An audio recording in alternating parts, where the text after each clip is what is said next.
collection has 1,770 My Little Ponies in it. So, Amateur. I'm actually qualified to be here right now. Believe it or not. So, you guys excited for this? Yes. Yes. Yes. Yes. Oh, here you are on your phone. God. So, Shut up. I'm in church. without further ado, I'd like to call up to the stage the creator of My Little Pony, Bonnie Zacherle.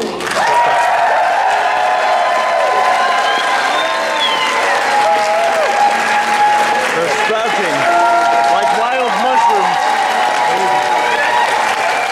Do you see it? Like, do you see how many people are in here? Look at that. I'm surprised. The fourth generation of My Little Pony, Friendship is Magic, Lord Faust. You should ask Bonnie a question there. Hi, I saw you were on there. You're thirsty. Can I offer you a drink?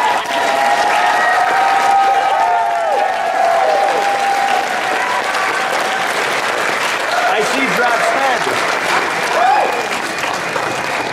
Thank you, ladies, for joining us here in California. And the Lord, you didn't have to travel that far. Yes, in the neighborhood. So, have you guys met before today? Not before today, no. Yeah, the meeting backstage, it was actually pretty cool. I'm not gonna lie. That was pretty sweet. Tears were shed. That's true. Just me. Someone threw a cup. So, ladies, there are quite a number of people in this room that would attribute God or goddess status to each of you. That is celestial. What do each of you think about that? Do you want to start by? I'm still in disbelief. I had no idea when I drew those little ponies 33 years ago, maybe even longer than that, that they would still be alive.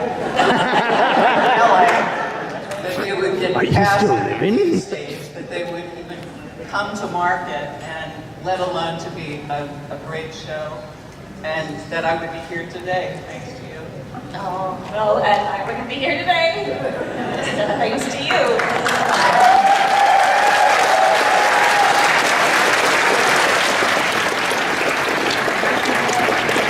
And awesome. I was an animator for about 6 years. I worked on another movie called The Iron Giant.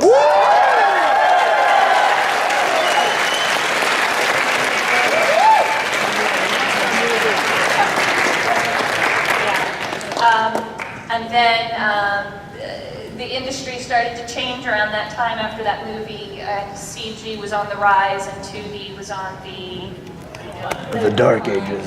and I still wanted to draw, so like all my animator friends were learning Maya, learning how to animate on the computer, and I looked into switching into storyboarding.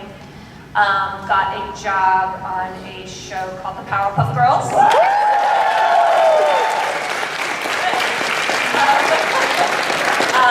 Storyboarded on that show, met my husband, Craig McCracken,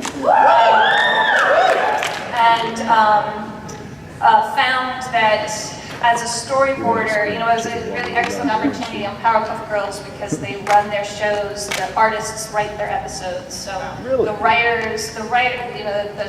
writing staff gives us kind of an outline, like here's the basic idea of how the story's going to work, and then the storyboarders got to write it, and I found that I liked to write my stories with words first, and then I drew it, so that, I moved on to writing scripts from there, which was a surprise for me, because I wanted to draw. But it's all up here. It is. Well, you just write what you would be drawing on the panel, and into your visual thinker, so you just write the visuals. My husband and I went on to produce a show together on Cartoon Network called Foster's Home for Imaginary Friends.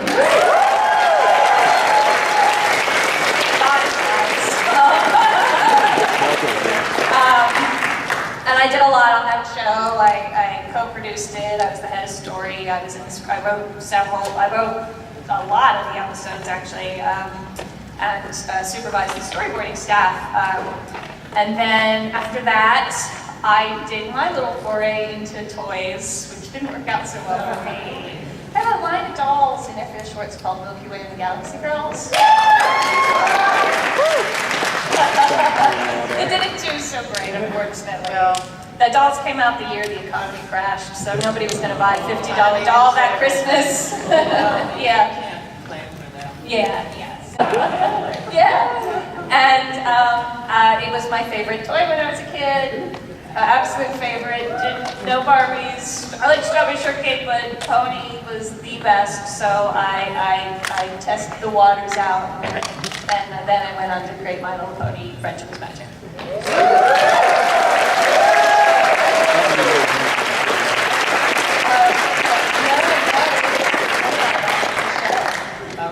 So yeah, we did the show first, and then they created the G4 toy line based off of the artwork that we were doing on the show.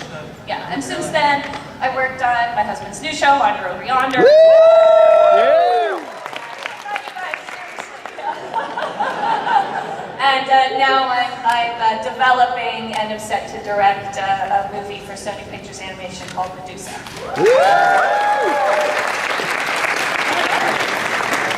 The Ticketmaster, that they wanted, and I don't remember if it came from the Hub or from Hasbro, but they wanted all the girls at the end of the episode to apologize to Twilight for being selfish. Twilight had 2 tickets to go to a ball, and she couldn't decide which one of her friends to give it to, and they all were kind of campaigning for that ticket, and they all had kind of really important personal reasons to get it. And at the end of it, Twilight had a little breakdown, she succumbed under the stress, and they wanted me to have all the other 5 characters apologize, not just apologize, but apologize for being selfish. And I said, and to their credit, they listened to me. I said, would you tell a girl in high school that she shouldn't apply for a scholarship because there's other girls who want that scholarship? You know?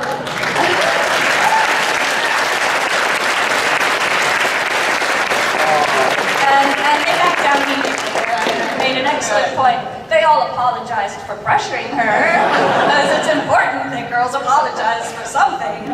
Always apologize. Yes, but so those types of things come up, and while they didn't ask me to make a homemaker pony or an ironing pony, it might be funny. She's got an iron on her butt. She just loves to iron.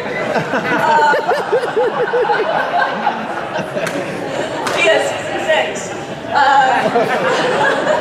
And then, though I've never gotten any of that stuff, I can think of other things. Another one was in Fall by Their Friends. They didn't want Rainbow Dash calling Twilight a nerd, so we had to call her an egghead. Somehow that was a little. But there was originally, they felt really sorry for Twilight, and they wanted her to not look sad when she was being called names. Really? Yeah, and I said, well, kids are going to go out into the world, and they're going to meet other kids who are going to call them names. Let's make Twilight be a good example of what you should do, which was to not stoop to her level, but not tolerate it either. Instead of just, there was a version in the storyboards where Twilight was just standing there with this big dumb smile on her face while Rainbow Dash was insulting her, and I made them change it back. Haven't we all done that anyway? Lauren, I've always wondered is which came first, the original 6 G1 ponies that you liked, or there being 6 girl archetypes? Which was put onto the other? I would say that the characters came first, because when I was developing the show, I started with the characters, and I went to the ponies I played with when I was little, and pulled out the ones that meant the most to me, the ones that I played with the most, the ones, and kind of analyzed the personalities that I gave them when I was a kid. And my very original pitch was with all the characters as an 80s pony, a G1 version of each of them. And as I was developing them, I kind of realized that they were all just skewing towards these archetypes, and that I decided to shine a spotlight on those archetypes even more, and you know, where I started with the ponies I played with when I was a kid and the personalities I gave them, I expanded on that with those archetypes in mind. So those are your favorite 6? They were, well, no, you know, one of my second favorite pony didn't quite make the mix. Who was your second favorite pony? Okay, so I think probably a lot of you know my favorite is Firefly. But my second favorite was actually Seashell. So for those of you in the audience who don't know, Seashell is a G1 pony in a very rare pose. When I was trying to, you know, I already had 2 Pegasus, and originally Apple Bloom was alone in her quest for a cutie mark, and Hasbro asked me to include Sweetie Belle and Scootaloo, and I was trying to figure out their issues, their characters, and they're all shooting for their cutie mark, they're all trying to find who they are, and Scootaloo, I thought it would be cute to be a girl who's like a late bloomer, you know, was the first thought. She's just a late bloomer. The other little Pegasus could fly and she can't, and she just wants to fly. And the more I developed it out, the more I thought about it, I just thought, in a weird sort of way, it would be kind of beautiful if she didn't ever get to fly, because everybody has dreams, you know, everybody has a multitude of dreams that they have in their life, and we don't get all of them, you know, and to show a character, you know, who doesn't get that dream and how she deals with it and how she finds happiness in other places, I thought could be a really beautiful story. 6 toys, what would it be, if anything? Well, you know, I was told to make them static, and they were so static, you know, they're like... They just stand in there. No, they just stand there, but like little statues. And, you know, and they didn't have any personalities. I named them because of their colors and the... Did you name them? I think I did. Awesome. Don't ask me what they are now. I know. You collectors know way more than I do about what I did, really. But, What would you change? oh, change. I have said this before, I wanted them to be posable, or at least in a pose, not just like that. Like the Trojan horse, that was not my I would have liked them to have been more animated. And she did that. Certainly. I think for me, the toys, and I'll just talk about the first ones that came out, was the Rainbow Dash's figurines, her eye. I mean, it sounds so specific, but you know, because Rainbow Dash was our tomboy, for lack of a better term. You know, there's subtle differences in each of the main cast's design, and Rainbow Dash had a more dynamic eye. She had that really wide open eyeball, and her eyelashes, 3 little eyelashes, were perfectly straight. They weren't even curved or curled, just to make it a little more dynamic and actually, honest to God, a little more aggressive. And I do remember talking with someone about that it was too aggressive, and they gave her a very soft little S-curve kind of half lid to just make her, they said, you know, softer, so girls would like her better, and I'm like, that's not her personality, that's not who she is, so that's my one little thing. And then, you know, and then I have like the regular complaints, like I don't like ponies driving cars. So like, you know, there's a few things that I thought kind of maybe skewed, especially in the early years when the show first came out, that kind of skewed away from the rules of the world building, and cars in particular really bothered me. Trains are okay? Not really. They don't need trains. They're horses.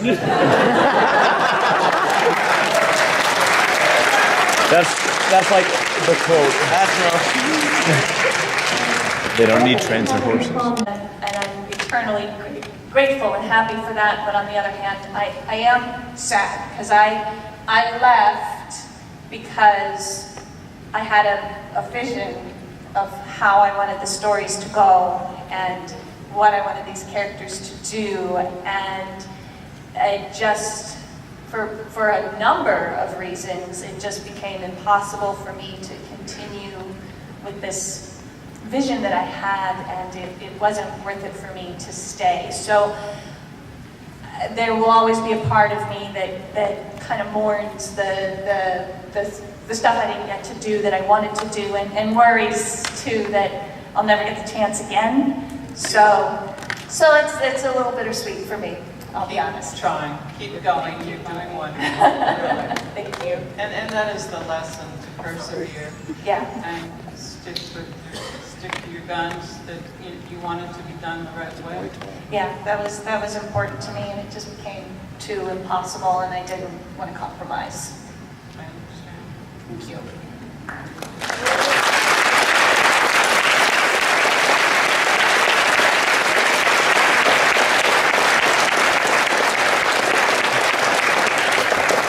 This question is for both of you, and what are you most proud of across your entire career thus far? Most proud, I'm sorry, what? What are you most proud of in your career so far? This. Beyond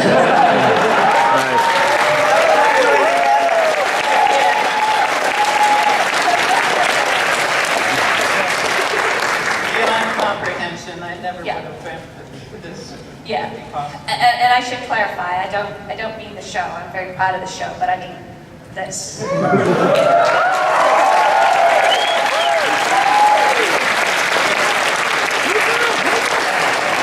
That's cool. Now, each of you have changed and touched each other's lives. Do you have anything to say to each other? Oh God. With my money. Thank you. Oh, thank you. Thank you. I'm going to tear up again. I swear, but before this show even happened, I can't begin to tell you what this toy meant to me. I'm a creative person and I'm a storyteller, and before I ever landed this show, I used to say all the time that my creative brain developed because of the way I played with these toys. And I agree with you. You took Pony so far beyond that little clunky toy. And that's why it is a great toy, because children have to add their own personalities and creativity to it.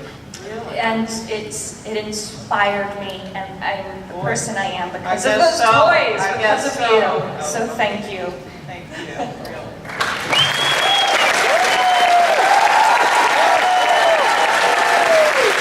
I missed the picture.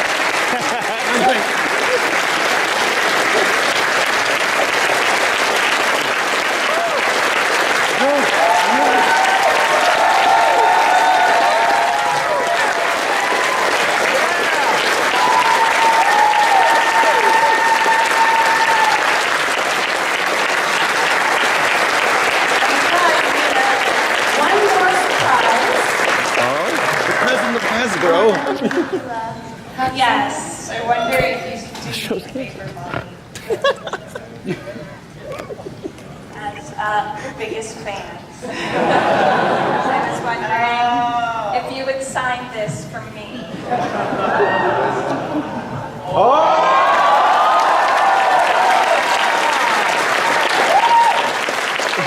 You have to buy it out.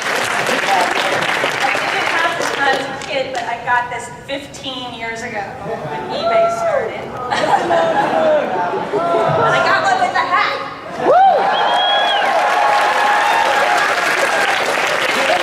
The hair's a little messed up, and one of the eyes is broken. That's in great shape. It's pretty good, right? So I was wondering if you could sign coupon style. You didn't bring your voucher. That's $15.